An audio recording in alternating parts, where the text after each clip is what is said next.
A paz do Senhor, meu querido e amado irmão do nosso devocional Simply Pentecostal. Que alegria poder ter você aqui conosco para poder juntos lermos a palavra do nosso Deus. Hoje é sábado, não é? E graças a Deus nós estamos aqui para ler mais uma história, mais um capítulo, alguns versículos do livro de Jeremias, no capítulo 49. Vamos lembrar que desde o capítulo 46 até o 51, Deus ele traz algumas profecias contra algumas nações ao redor de Judá e nós vamos ver hoje a profecia contra os edomitas, aqueles que eram descendentes de Esaú. Portanto, a partir do versículo 7 até o 22, está concentrado esta profecia do Senhor, através do profeta Jeremias, para os filhos de Edom, os edomitas. Portanto, diz assim a palavra do Senhor: contra Edom, assim diz o Senhor dos Exércitos, acaso não há mais sabedoria em Temã? Já pereceu o conselho dos sábios? Corrompeu-se a sua sabedoria? Fugi, voltai e habitai em profundezas, ó moradores de Dedã, porque eu trouxe sobre ele a ruína de Esaú no tempo em que o visitei. Se vindimadores viessem a ti, não deixariam alguns rabiscos? Se ladrões de noite não te danificariam quanto julgassem suficiente? Mas eu despi a Esaú, descobri os seus esconderijos e não se poderá esconder. É destruída a sua descendência, como também seus irmãos e os seus vizinhos, e ele já não existe. Deixa os teus órfãos, eu os guardarei em vida, e as tuas viúvas confiarão em mim. Porque assim diz o Senhor: eis que aqueles que não estavam condenados a beber o copo totalmente o beberão, e tu ficarias inteiramente impune. Não ficarás impune, mas certamente o beberás. Porque por mim mesmo jurei, diz o Senhor, que Bosra, ou seja, a cidade de Bosra, era a capital deste reino de Edom. Bosra servirá de espanto, de opróbio, de assolação e de execração, e todas as suas cidades se tornarão em assolações perpétuas. Ouvi um rumor vindo do Senhor que um embaixador é enviado às nações para lhes dizer: ajuntai-vos e vinde contra ela, contra Edom, e levantai-vos para a guerra, porque eis que te fiz pequeno entre as nações, desprezado entre os homens. Quanto à tua terribilidade e arrogância do teu coração, te enganou. Tu que habitas nas cavernas das rochas, que ocupas as alturas dos outeiros, ainda que eleves o teu ninho como a águia, de lá te derribarei, diz o Senhor. Assim servirá Edom de espanto, todo aquele que passar por ele se espantará e assobiará por causa de todas as suas pragas. Será como a destruição de Sodoma e Gomorra e dos seus vizinhos, diz o Senhor. Não habitará ninguém ali, nem morará nela filho de homem. Eis que como o leão subirá da enchente do Jordão contra a morada do forte, porque no momento o farei correr dali, e quem é o escolhido que porei sobre ela? Porque quem é semelhante a mim, e quem me emprazaria? E quem é o pastor que subsistiria perante mim? Portanto, ouvi o conselho do Senhor que ele decretou contra Edom, e os seus desígnios que ele intentou contra os moradores de Temã. Certamente os menores do rebanho os arrastarão, certamente assolará as suas moradas sobre eles. A terra estremeceu com o estrondo da sua queda, e do seu grito até o mar vermelho se ouviu o som. Eis que como águia subirá e voará e estenderá as asas sobre Bosra, e o coração dos valentes de Edom naquele dia será como o coração da mulher que está em suas dores. Oh, meus queridos, aqui é a profecia do Senhor através da boca de Jeremias, contra os filhos de Edom. E como nós dizíamos, os edomitas, eles eram os descendentes de Esaú, irmão gêmeo de Jacó, filhos de Isaque e Rebeca. Nós vamos ver que Esaú, ele é conhecido também na Bíblia Sagrada como Edom. Ele passou-se a se chamar. Lembre-se que era muito normal as pessoas terem seus nomes mudados por causa de algum acontecimento, por causa de alguma coisa que as pessoas faziam àquela pessoa. E nós vamos ver que Esaú, quando ele nasceu, ele era um menino peludo, cabeludo. E a Bíblia nos fala de que ele era o seu pelo, o seu cabelo, não é? Era um ruivo, quase vermelho. E por causa disso, ele também é chamado de Edom, porque Edom significa vermelho. E nós vamos ver que este homem chamado Esaú, também ele é conhecido como Edom, e esta coisa de vermelho também tem a ver por causa daquele acontecimento que se deu com o seu irmão, quando ele vinha da sua caça. Ele era um bom caçador, gostava da caça, e quando chegou em casa estava tão cansado, não sabia, estava com tanta fome, e o seu irmão estava preparando um guisado, estava preparando um prato de lentilhas, e era vermelho, um caldo vermelho. E a Bíblia nos diz que ele vendeu, ou seja, trocou a sua primogenitura, porque Esaú desprezou o que era a primogenitura dele. Então nós vamos ver, não é? E entender que este homem que foi o primogênito, porque apesar de serem gêmeos, a Bíblia nos diz que Esaú nasceu primeiro, e por ser o primeiro ele teria a primogenitura.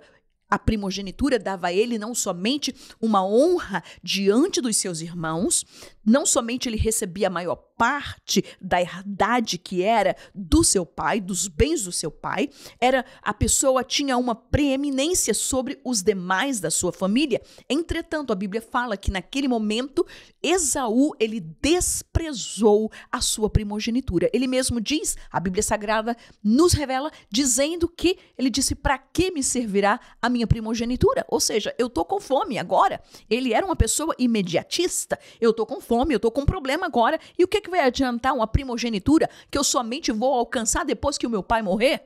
Entretanto, ele naquele momento, ele simplesmente a trocou com seu irmão por aquele prato de lentilha, o qual ele, tempos mais tarde, chorou amargamente. Nós vamos ver que Esaú também, ele casou-se com duas mulheres cananeias, chamadas de Basemate e Judite. E tempos mais tarde, depois ele casa também com uma das suas primas, filha de Ismael, chamada Maalate. E a Bíblia nos fala de que essas mulheres trouxeram muita dor de cabeça, nos deram muito trabalho a Rebeca e a Isaque. E nós vamos ver que como ele desprezou a sua primogenitura, e tempos mais tarde, a Bíblia nos fala também, quando Isaque já estava para morrer, a Bíblia nos diz que ele, não é? Juntamente com a sua mãe, no caso, Rebeca, sabendo que o seu esposo estava já velho, já para morrer, pensando ele que ele ia morrer, e ela disse para o seu filho: olha, vai lá, eu vou preparar um guisado para o teu irmão, porque foi isso que Isaque disse, pediu para Esaú.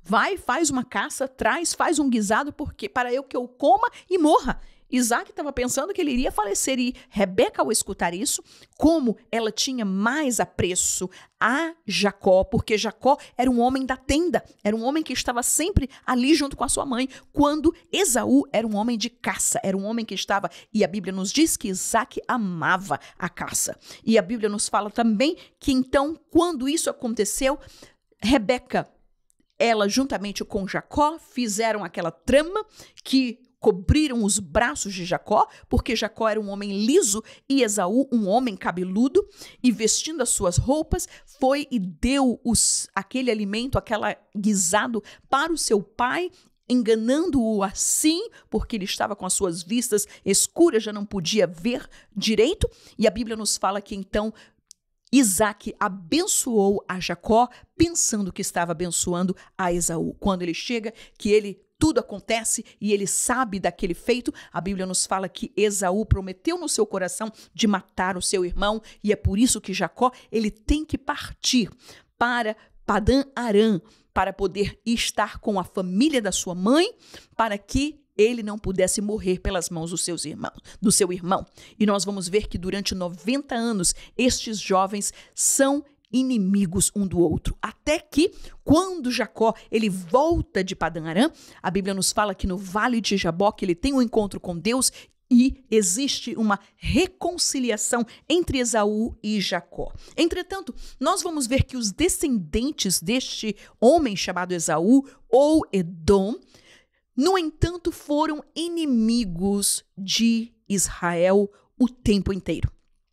Nós vamos ver que, como falamos, a capital desta nação, deste povo chamado os Edomitas, era Bosra. E quando nós vemos na Bíblia Sagrada nomes como Edom, como Temã, como Bosra, como Monte Seir, também no Novo Testamento como Idumeia, todos estes lugares, todos esses nomes se referem aos descendentes de Esaú ou das terras em que ele possuía. Nós vamos ver também que os edomitas, apesar de serem descendentes direto de Jacó, eles eram um povo pagão, ou seja, eles tinham uma divindade nacional que era chamado de Quemos, e também eles adoravam a Baal e a Zerá.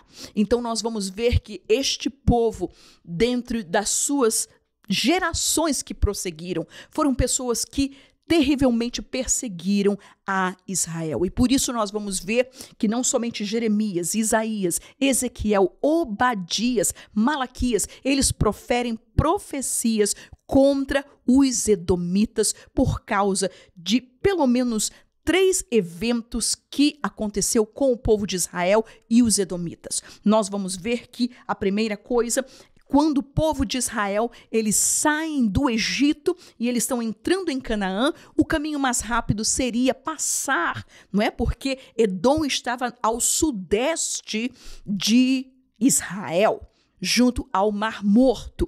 Entretanto, nós vamos ver que quando Moisés pede passagem para eles, disse, olha, nós vamos caminhar apenas na estrada, nós não vamos beber da vossa água, nós não vamos comer das vossas frutas, vamos apenas passar. Entretanto, estes homens, esta nação, proibiu, disseram que não, eles não poderiam passar por ali. Nós vamos ver esta história no livro de Números, capítulo 20, do verso 14 ao 21. E por isso, eles não permitiram, quando os seus irmãos estavam saindo do Egito para entrar em Canaã, eles não o permitiram passar por suas terras. Sendo assim, eles tiveram que fazer o caminho mais largo para poder entrar em Canaã. Entretanto, nós vamos ver que no tempo de Davi ele subjugou aos edomitas. Entretanto, seu filho Salomão não conseguiu manter esta aliança e esta parte do povo de Israel junto com os edomitas. E nós vamos ver que tempos mais tarde, Obadias, ele escreve uma profecia contra Edom. Por quê?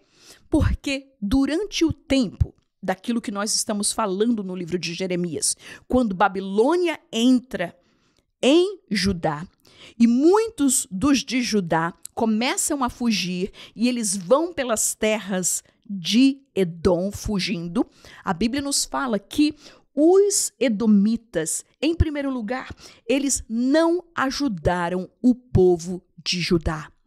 Segundo lugar, eles se regozijaram pelo o infortúnio que os seus parentes, não é? Aquela nação parente deles estava passando. Mas em terceiro lugar, eles ao invés de ajudar, ou pelo menos se não ajudasse, ficasse caladinho, ficasse no seu lugar. Mas a Bíblia fala de que eles retiveram os bens daqueles de Judá que iam fugindo, ia deixando pelo caminho, mas em quarto lugar, e o pior de tudo, é que aqueles que escapavam, aqueles que fugiam, aqueles que se escondiam, a Bíblia nos diz que os edomitas entregavam a eles para os babilônios para serem mortos. E isso, meus queridos amados irmãos, não caiu bem no coração de Deus. E Deus trouxe esta profecia para este povo, assim como Obadias, também no seu capítulo, uma profecia tão pequena, um capítulo apenas do livro de Obadias. E nós vamos ver que ele traz e faz muitas referências, como nós vimos no versículo 13, no versículo 14, no versículo 16, semelhantes àquilo que Jeremias também proferiu contra este povo. Portanto, nós vamos ver, meus queridos e amados irmãos, a Bíblia foi muito clara quando Deus ele disse para ele: a vossa arrogância do seu coração te enganou. Meus queridos, desde o princípio do pai desta nação, de Esaú, foi um homem que não soube de maneira alguma dar valor à bênção que Deus havia colocado sobre sua vida. Ele simplesmente desprezou a sua primogenitura, quis depois reter a sua bênção de novo, com muito choro, amargado, muita ira no seu coração, muita arrogância, e esta coisa passou para as descendentes que vieram após ele. E é muito importante, e a lição que eu trago aqui para cada um de nós, é que assim como este povo, os edomitas, assim como Esaú, não soube dar valor à sua primogenitura, não soube dar valor à sua posição, não soube dar valor à bênção que Deus havia dado a ele, desprezando-a, simplesmente reemplaçando, simplesmente substituindo-a por uma coisa mera, humana, vazia, que se acabava. Trocou sua primogenitura por um prato de comida. Meus queridos e amados irmãos, Deus tem dado a cada um de nós não somente uma posição no reino de Deus, uma posição na igreja do Senhor. Nós temos recebido toda sorte de bênçãos. Deus tem chamado a muitos para o ministério. Deus tem chamado muitos para trabalhar na casa de Deus. Deus tem chamado a muitos para fazer a obra do Senhor. E qual é a nossa posição? Será que nós estamos guardando o nosso castiçal, guardando aquilo que Deus nos concedeu como um tesouro, ainda que em vaso de barro? Sim, é verdade. Mas será que nós estamos dando prioridade à primogenitura, dando prioridade àquilo que Deus colocou nas nossas mãos, aquele talento que Deus deu para nós, aquilo que Deus ele colocou para nós fazermos? Será que nós estamos usando os nossos talentos para a obra de Deus? Aquele que nos deu, ele requer que nós a usemos para a sua obra, para o trabalho que ele determinou para mim e para você, mas que jamais possa passar no nosso coração de deixar a primogenitura de Deus, a obra de Deus, a chamada de Deus, o presente que Deus te deu, a sua salvação, deixá-la simplesmente em segundo lugar, ou desvalorizar aquilo que Deus colocou nas nossas mãos. Que o Senhor Jesus nos guarde, que esta menção, que esta passagem, que esta profecia trazida para este povo, e Deus disse para ele: vocês tentarão se esconder nas suas alturas. Por quê? Porque os edomitas estavam no Monte Seir, eles estavam localizados numa montanha muito alta. Eles pensavam que estavam ali era a sua fortaleza. Mas se hoje você vai para o local aonde era Edom, não se encontra nada. A palavra de Deus se cumpriu. Apenas existe uma plaquinha dizendo: aqui era e foi a antiga fortaleza, simplesmente um monte, uma parte de uma montanha simplesmente vazia. Porque, meus queridos, a palavra do Senhor, ela não volta vazia. A palavra de Deus, ela se cumpre. Aleluia! Ninguém pode ir contra o nosso Deus. Quando ele fala, aleluia, está decretado. Assim que o Senhor Jesus te abençoe poderosamente. E lembre-se, cuide da sua primogenitura. Valorize a cada dia a chamada que Deus ela te deu. Talvez aos seus olhos ela seja pequena. Talvez aos olhos das outras pessoas pareça nada. Mas você sabe no seu coração que foi Ele que te deu. Portanto, sejamos sábios para guardar aquilo, guardar a nossa coroa até o dia que o nosso Jesus venha buscar a sua igreja. Que o Senhor Jesus vos abençoe. Amém.